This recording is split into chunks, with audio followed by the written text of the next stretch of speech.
のほど速くなるお前のフォンさまよ心今熱く持ってる全てとかし無残に飛び散るはずさ俺との愛を守るためお前は旅立ち明日を見る GJS podcast. Full in effect. What's up? How you doing? What's today? It's Friday. Let me put in the goddamn earphones so I can hear myself. Much better. Yeah. Okay, today's Friday. It's what day is it today? April 7th. And this is prime time Hanami season. This is the prime time Hanami where you're gonna go out, you're gonna sit under the beautiful pink blossoms of the cherry blossom, and you're gonna drink a bunch of booze with your buddies and have a good time, talk to some ladies, enjoy yourself, smoke a cigar while everyone stares at you in disgust. That's usually how it goes this time of year, but it's rainy, it's a little cold, and I just don't really give a damn this year about the beautiful flowers. The elementary school across the street from our house has a couple big trees in the activity area, and I walked by yesterday and I stopped and looked at them and noticed, wow, aren't these really beautiful? And then I just continued on my way. It's been 13 years, guys. 13 years. That's a long time. It's a lot of cherry blossoms. It's a lot of hanamis. That's a lot of hangovers. So I don't want to be jaded. I don't want to be the cynical gaijin. But some of it's lost its luster a little bit. You know, if I could go to a park and they had a little table with some chairs, like garden furniture or patio furniture, and then someone was going to come pour my champagne or mix me a mimosa or you know, let me taste some Pinot or something, and maybe bring over a nice little plate of cheese with some fresh baguette, I think I'd be far more motivated. But the last time I went to Hanami, by the time I went home, I was there for 5 hours. By the time I went home, I was just filthy. You're sitting on these uncomfortable plastic tarps. You know, if it's windy, there's like dust blowing around because everyone's destroyed all the grass because, you know, there's a million people there. And they've kicked up all the dust, and you got it in your hair and under your nails.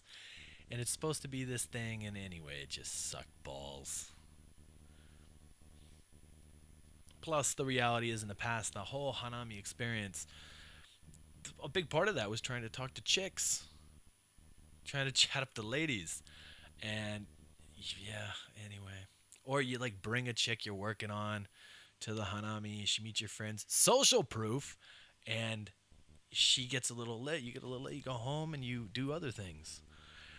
But that doesn't fly now because I'm, you know, married. Actually love my wife. Trying not to fuck that up. So I don't get to go chase the ladies. And that's cool. I don't mind. I'm going to be chasing a new lady soon. My daughter. She's on her way. She arrives, joins the party in June, and then that'll be all the chasing we'll be doing is running around trying to stop her from destroying everything that we own. So, what else is up today? Book update. Okay, I'm reading 2 books right now. This is the first one. Now, I got this from Irish Tony, who also guest posts on GJS. This is the book about Motorhead, and I'm only a quarter way through it. It's already pretty badass. So if you see this around, pick it up. It's an easy read. You can read it when you're on the train or when you're on the crapper or whatever. Yeah, it's pretty fun. It's very rock and roll. Irish Tony writes for us imminent Tokyo earthquake, the fall of Japan, Omshin Nikkyo, and Tokyo sarin gas attacks. If you haven't read his shit, check it out on gaijinast.com. And you can find links to his private stuff. His book's coming out soon. And he's an incredibly thorough researcher and a fun writer to read. Especially the Omshin Nikkyo post was real heavy. It was a trip. The other book I'm rereading, this is my 3rd time reading this book. 3rd time. And it's more applicable, more poignant, Did I say that right? More useful than it was in 2005 when I got it. I think someone might have given it to me in 2005. And in 2005 I read it and I thought this guy is the cynical foreigner. This guy's kind of jaded. But after 13 years and just myriad experiences in this country and in this city with the government and with the institutions and just paying attention. We actually pay attention. That's something that my friends and I generally do. I wouldn't say that, no, not all of us pay attention. But Yosamono and I from GJS, we do kind of keep our eyes open a little bit, and you notice trends. So rereading Dogs and Demons, The Fall of Modern Japan by Alex Kerr for the third time, I highly, highly recommend this book to anyone. If you're bagging on Japan, or if you're a Japanophile, or if you're looking for information about Japan, anything like that, this is telling the true story about what's going on here. This book, more than any other book I've read about Japan, that's the book to read. I mean, it would take a long time for me to sum that up, and that's not what this podcast is about. But basically, I was talking to my wife about it, and the easiest way to describe it is through the late 70s and 80s, Japan, like here in Japan, they sell these. They're like piggy banks. They almost look like a gallon jug. And they're for 500 yen coins, right? So you put your 500 yen coin in, and when the thing is full, you've got like, what is it, like Goldjuman? So you've got like 500,000 or around 5,000 bucks in that big can. So the way I describe Japan is Japan, when it was coming up, had this can, and it was kind of overflowing with 500 yen coins. But since the bubble burst, and all through the 90s and the first 10 years of 2000 and the last 7 years, Japan has been reaching into that little bucket and taking out 500 yen coins. Just taking them out, taking out those 500 yen coins. And now, all the coins are gone. There's no more coins left. They've all been taken out. Japan doesn't have any more piggy bank savings. But Japan's continued to shop and sell, and now Japan has been borrowing money from other people's piggy banks. Shit's gonna get real. They can't do this, and this is something I'm talking to Irish Tony about and a couple other people. We're trying to work out either a post or a short book about potential options for Japan, because the current system isn't flying. It's not going to continue working. We've written about it on Gaijin The Elderly Set to Crush Japan. Yosamono wrote about that. We've written about all the quantitative easing and other things like that. And that does connect to that book, Dogs and Demons. Get the book and read it. Always read Gaijin because it's healthy. And yeah, that's it. So today, what are we doing today? Well, excuse me, coffee. Okay. Mic reposition. What we're doing today is we're going to look at an old post from quite a long time ago. It's called Ride Tokyo Trains for Free. It was a how-to article that I wrote in 2009, right when we first started the blog. Why would you want to ride trains for free in Tokyo? That's the big question. Well, you don't have to be a genius to figure out why you might want to do this. The first reason is you don't have money, but you want to go to some places. Simple. You don't have any money, but you still want to go to some places. You need to take the train, so you need to ride it for free. That's easy enough to understand, yes. There are more complicated motivations. Myself and several friends of mine over the years, working at different places, had rather extreme commutes. So sometimes up to 2 hours one way. And when you commute a total of 4 hours a day, that's a hefty chunk of change. And that can come out to around $300 a month. Now, you're supposed to be spending that on train fare. So imagine if you weren't spending it on train fare, and if your train fare, your commuter cost was free, but you were still being paid that stipend for transportation. Well, that $300, that's that 30,000 yen goes in your pocket. That's 3 pretty decent nights out. Okay, that's 3 of your Friday nights in the month taken care of right there. So that's really the only primary other reason. Other reasons might be you lose your wallet, you lost your pass, you lost your ticket when everyone sold tickets, whatever. You just don't have the money, but you still need to ride the train. Now, before I talk about this anymore, and we've addressed it in the post, we're not condoning this or proposing that everyone should do this. In fact, this is purely informational. Purely, purely informational. But let's look at how it's done. So when you approach the ticket wicket, you have two options. Option number one is insert your ticket and flow through. Option number two is scan your pass. That could be your Suica or whatever those other once popular, now defunct and useless passes are. What happens when you go through, if I remember this correctly, because I don't think I wrote these details in the post. Let me check. No, I didn't. Yeah, I didn't write them in here. Basically, what happens when you go through is there's a laser. There's a laser that is scanning, and when you go through it, whatever, it like tracks space between objects. It tracks space between objects, and that's how it knows if one person's gone through or two people or three people. Now, when you're moving through the robust morning or evening traffic in a Tokyo station such as Shinjuku or Tokyo Station or Shinagawa or Shibuya or Ikebukuro or ad nauseum, then there's a lot of bodies going through really quickly, okay? But everyone kind of understands unwritten rule that there is a certain amount of space that needs to be between my ass and your balls. So, and it's about the same amount of space as a functional Western boner. That's the amount of space that needs to be there. Now, that's the amount of space that the laser can pick up. So, pretty simply put, as you approach the ticket wicket, okay, obviously, it might be a good idea to go to the ticket wicket that is further away from the counter with the train staff.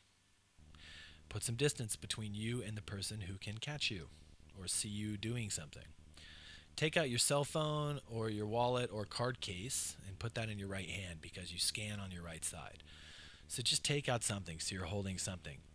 Like I said, maybe you forgot your Suica that day. You forgot your commuter pass. So just take out your wallet. There's no pass in it. There's no RFID that's going to scan. So take that out and hold it in your right hand. In your left hand, you need to hold your briefcase, your backpack, your gym bag, or whatever.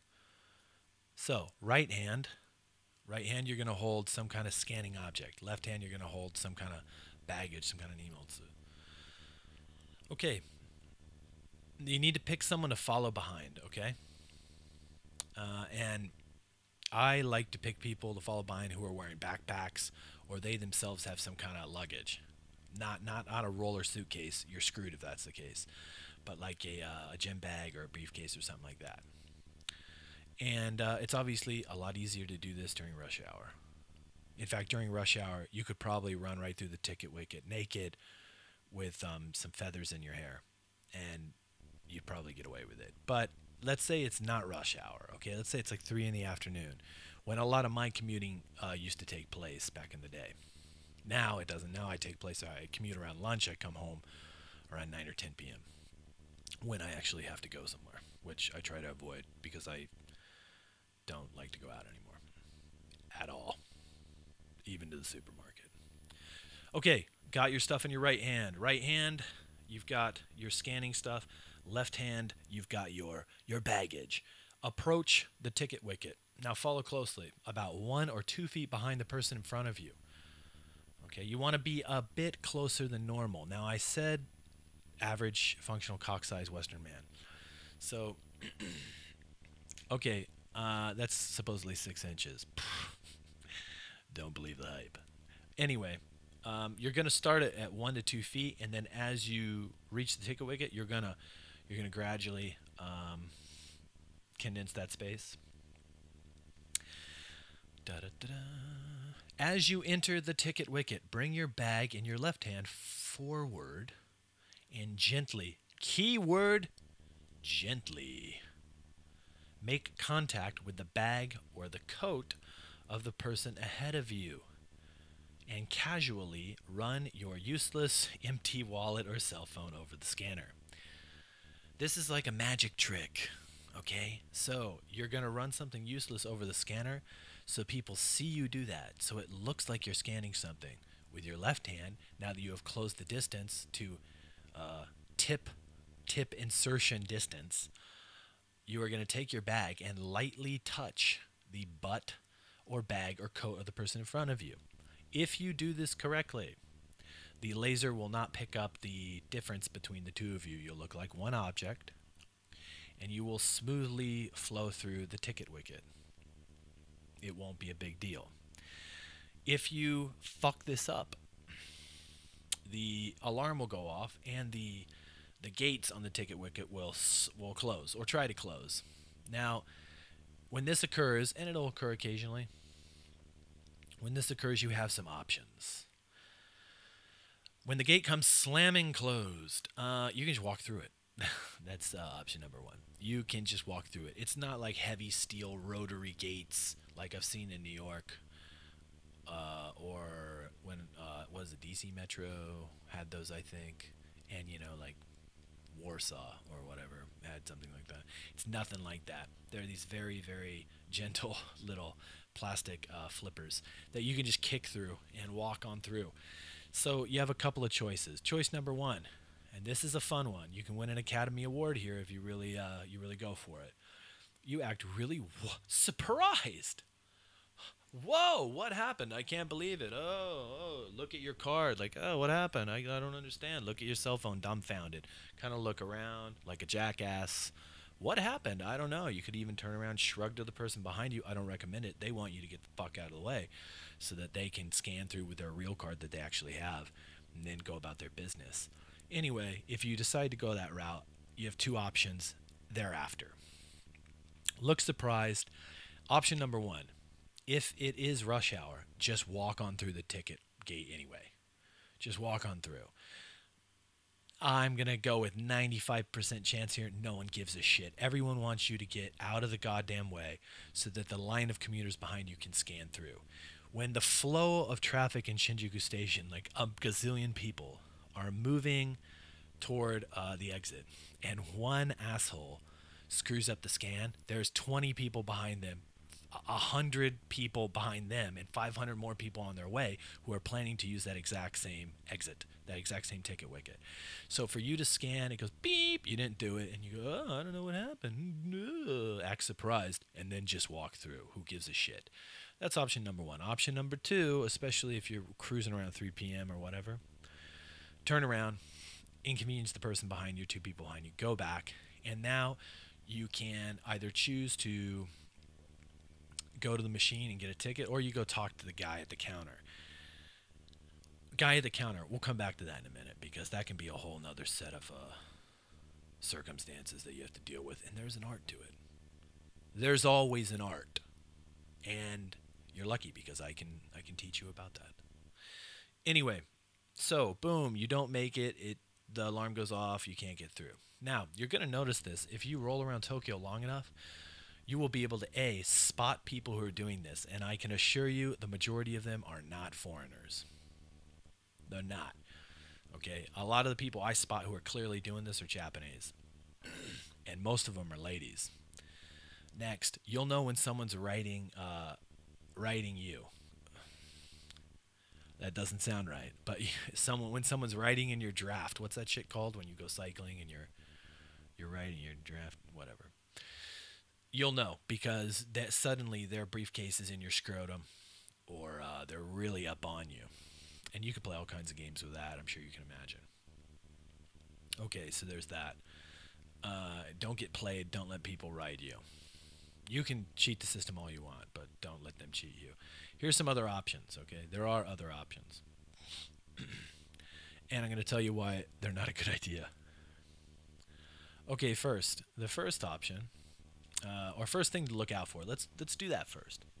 What are things you need to look out for? Well, if you're scamming transportation and you're doing a 2 hour commute, yeah, you might be jumping on a train initially in, say, Shibuya or Shinagawa or Ikebukuro, Shinjuku or Ueno, but then you're traveling like an hour and a half, hour and a half, 2 hours out of the city where you're arriving at. That place is not, probably not busy. It's probably not busy enough, probably not big enough for you to pull this shit. So what you're then gonna need to do is go to the counter. You can't just scam through or bust through the ticket wicket because the guy's gonna see you. He's right there. He's gonna see you going through. He's gonna know you're cheating. Now, if this is for a job and you're commuting there all the time, this guy or the people who work there, they already recognize you. There's no secret station 2 hours outside of Tokyo that's absolutely chock full of Canadians and Ugandans. That's not how it works. It gets more Japanese when you go outside. So they're going to have already recognized you and have an idea. Like, let's say you're teaching high school out there. They're going to be able to track you down. So what you need to do is when you get out there, couple different options. Okay. Option number one, you time it so you are arriving when whoever else happens to be arriving at that station, so you can scam through. Option number two. Okay, option number two is you go to the guy at the counter and you tell him, "Look, I forgot my ticket," and they're gonna go, "What? Yeah, I forgot my ticket." Okay, well, where did you get on the train? Give them a train station very near to that current train station. When you give them that train station very near to the current train station, and if you know the fare, know how much it costs. Because if that person goes, if you tell them, okay, I got off here, like for example, let's say Mount Takao, which is on the Chuo line, it's way out there. And they say, well, where did you get on the train? And you tell them like Nishi Hachioji. I think that's the same line. I could be wrong. You tell them Nishi Hachioji, and they go, okay, well, how much is the ticket? And you don't know how much the ticket is. They might think you're lying and call you out on that. And that's happened before to people that I know. So don't get caught with that. Have your backstory all figured out. Let's see what else. Things not to do. Don't buy kids tickets. That seems like an easy out, right? You're gonna buy a kids ticket, and then you'll breeze right through. It'll be no problem. Well, the thing is, there's a different light that goes on the machine when you buy a kids ticket, and the people in charge are far more likely to notice the kids light than they are to notice you simply walking through at a busy hour. So I know someone who's been busted for this, and it gets pretty humiliating when the guy working the ticket counter actually comes out from behind the ticket counter to try to track your dumb ass down. So don't buy kids tickets. If you're going to scam, do it properly. I think there are some other options for scamming, specifically with the RFID technology, but we're not going to get into that today because it's not contained in the post. The last thing I will say is if you keep a wary eye and pay attention, what you'll find is that in a lot of the stations, there are entire ticket wickets that are just broken. They don't scan anything. They're just broken ticket wickets, and you can walk right through. I've seen them in Shibuya, Ikebukuro, and Shinjuku. In Shibuya, there was, I think, one or two broken ticket wickets at the Hachiko exit for like at least a year. Might have been longer than that. Every time we were going there, we just walk right through. Everybody did. It's just millions of people going through this broken ticket wicket, and everyone knew it was broken. I've found various ones in Ikebukuro, and I had two in Shinjuku that I could go to that were both broken for quite a long time. If you pay attention to that, then you're just going to save more money on your train fare. Just buy the cheapest ticket from wherever you're coming from, and then go out the broken ticket gate. As again, it sounds like pennies, right? Small money, but if you've got a hefty commute, if you're pocketing $200-300 a month off that hefty commute, that really adds up. I mean, that's more money than a lot of people I know save in a month anyway. So it's worth it. And again, not condoning this behavior. Don't be naughty. Don't be naughty. Don't break the rules. But it's just something to think about. Just a little trivia. And it's something we wrote about a long time ago. So that is that. Yeah. And as I'm looking at my little website here, What are our top posts and pages today? 7 brutal realities regarding arrest in Japan. Woo! Hentai Japanese rape games. Woo. Yeah. But I will say this, that goddamn post is finally, after years, getting the attention that it deserved. I wrote that. I translated all the. By the way, let's click on that. Hold on. Here we go. I could do this in a whole other podcast, and I probably will. But we're just gonna look at this right now, real quick, for my vindication. Ooh, look at that. This game, or this post, is about really dirty Japanese video games, like computer games. I'm not gonna scroll down for those of you who are watching this on YouTube because some of the images are very aggressive. If you really want to check that out, by all means, go to GJS.com and you can find it. But the crux of this was I went on Amazon and I just translated a lot of the reviews for these games, and they were absolutely horrific. I gotta read some of these actually. These are really good. Hold on, let's see here. Here we go. Okay, there's one game called Rape. That means rape, rape, rape. That's the actual name of the game. Now, these are real, by the way. These are real reviews from Japanese Amazon. You can go back yourself, track it down in Japanese, and read it. This is the real review from a guy named Mr. Hayashi.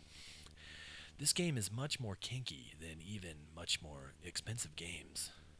Essentially, there is no story, but the main character, you, can walk around freely, meet women, and rape them. It's quite simple. If you are hoping to improve your real-life kinky skills, sex skills, by studying this game, it is good for that as well. The CG is very good, and you can enjoy watching it. Finally, although it is just my opinion, I can say that if you are a very pure-hearted person, then this game will be hell for you. But if you hope to use this to masturbate, I give it 5 stars. That's a real review. Okay, this is another one. This is solid gold. Basically, the main character in this game is insane. His heart was broken by a woman, and now he has a lot of anger, so he rapes women. Yeah, that's it. I really connected with and understand this because I often feel the same way. Cheers, buddy. Although the game title, Rape, Rape, Rape, is really good, I think it would be more appropriate to call this game Life is Meaningless, So Rape People. Japan. That's the hyper advanced Japan that everyone loves so much. Oh yeah.